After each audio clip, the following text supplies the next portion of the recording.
Hi friends, ఒక వ్యక్తికి MLA ticket వచ్చింది. ఆయన ఏం చేయాలి? ఆయన ఆ నియోజకవర్గానికి వెళ్ళి బాగా కృషి చేయాలి, అక్కడ ఉన్న నాయకులతో మీటింగ్స్ జరుపుకోవాలి, అన్ని క్లియర్ కట్గా ప్లాన్ చేసుకోవాలి. కానీ అతను అలా చేయలేదు. చివరికి ఎమ్మెల్యే టికెట్ కాస్త పోయింది, గోవింద. ఆయన ఎవరో తెలుసా? రాజేష్ మహాసేన్. ప్రకాష్ రాజ్ ఎప్పుడు వస్తానో నాకే తెలియదు. ఈయనకి ఎమ్మెల్యే టికెట్ వచ్చినప్పుడు నేను కూడా చాలా హ్యాపీగా ఫీల్ అయ్యాను. ఆ రోజు వీడియో కూడా చేశాను. ఈయనకి ఎమ్మెల్యే టికెట్ వచ్చిన తర్వాత ఈయన ఏం చేయాలి? ఆ నియోజకవర్గానికి వెళ్ళి లోకల్ లీడర్స్తో మీటింగ్స్ పెట్టుకొని ఏ ప్రాబ్లం లేకుండా అన్ని సమకూర్చుకోవాలి, అంతే కదా. కానీ ఏం చేశాడు?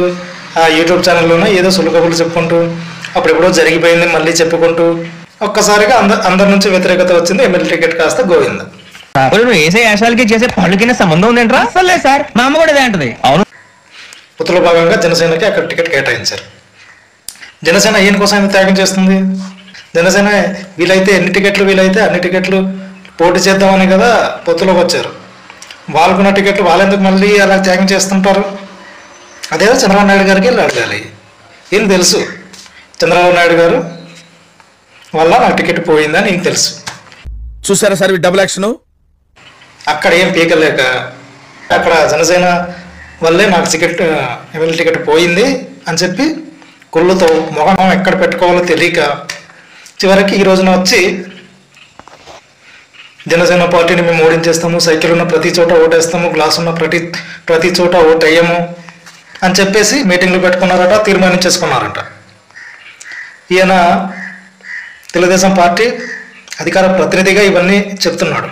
అయినా సరే తెలుగుదేశం పార్టీ ఇప్పుడు దాకా తెలుగుదేశం అధిష్టానం రెస్పాండ్ అవ్వలేదు. అంటే కారణం ఈయన్ని కార్యభాగాల పక్క తీసి పట్టేశారా? ఈయన పిచ్చివాడు, వీడు ఏదేదో వాగుతుంటాడు. మొన్న పార్టీ పెట్టేస్తాం, 175 నియోజకవర్గాలు పోటీ చేసేస్తాం, ఓట్లు చీల్చేస్తామన్నాడు. ఈరోజు ఇంకో మాట అంటున్నాడు. వీడు ఏ రోజు ఏ మాట అంటాడో తెలియదు అని చెప్పి పక్కన పెట్టేసినట్టున్నారేమో. గుండు సూది బ్రో యూట్యూబ్ ఛానల్ ఉంది కదా, పదే చెప్పేవాడు ఏమని, ఈయనకి నిలకడ లేదు, రాజకీయాల్లో పనికిరారు అని చెప్పారు. అప్పుడు ఏదో అనుకున్నాం, కానీ ఈరోజు అర్థమైంది బాగా. అసలు ఏం జరుగుతుంది ఇక్కడ? అయితే ఇది ఎమ్మెల్యే టికెట్ రావడం పోవడం, ఈ వ్యతిరేకత రావడం, ఇవన్నీ మాస్టర్లో చంద్రబాబు నాయుడు అయి ఉండొచ్చు, లేదా వైసీపీ నుంచి భారీ ప్యాకేజ్ అయినా వచ్చి ఉండొచ్చు, అమ్ముడుపోయి ఉండొచ్చు. ఎందుకంటే బాగా తిట్టిన నోరుతోనే ఈరోజు పొగుడుతున్నారు. అమ్ముడుపోయి ఉండొచ్చు, కాంట్రవర్సీ చేయడానికైనా ఈ టాపిక్ తీసుకుని ఉండొచ్చు. చూసారా సార్ డబుల్ యాక్షన్? గాడ్లా చూసుకోవాల్సిన నన్నే గాడు గీడు అని మాట్లాడి నేను కనపడగానే గురువుగారు అని పిలుస్తాడు. పరమ దుర్మార్గుడు సార్ వీడు. ఏ సైడ్ సార్ వీడిని? వేరే నియోజకవర్గాల్లో కూడా జన సైనికులు ఇతనిలాగానే స్టాండ్ తీసుకొని పనిచేస్తే పరిస్థితి ఏంటి? ఇతని వల్ల ఏం జరగదు, ఏమి పోదు. ఎందుకంటే తనకు తాను ఎక్కువగా ఊహించుకుంటున్నాడు. ఒక మాదిరిగా ఉండేవాడు, ఒక లెవెల్ ఉండేది.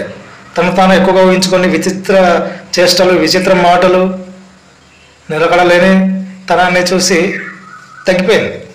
నువ్వు వేసే యాశాలకి చేసే పనులకి సంబంధం ఉందేంట్రా? అసలే సార్, మా అమ్మ కూడా ఇదే అంటది. అవును. అంతే ఇంకా. Okay, bye.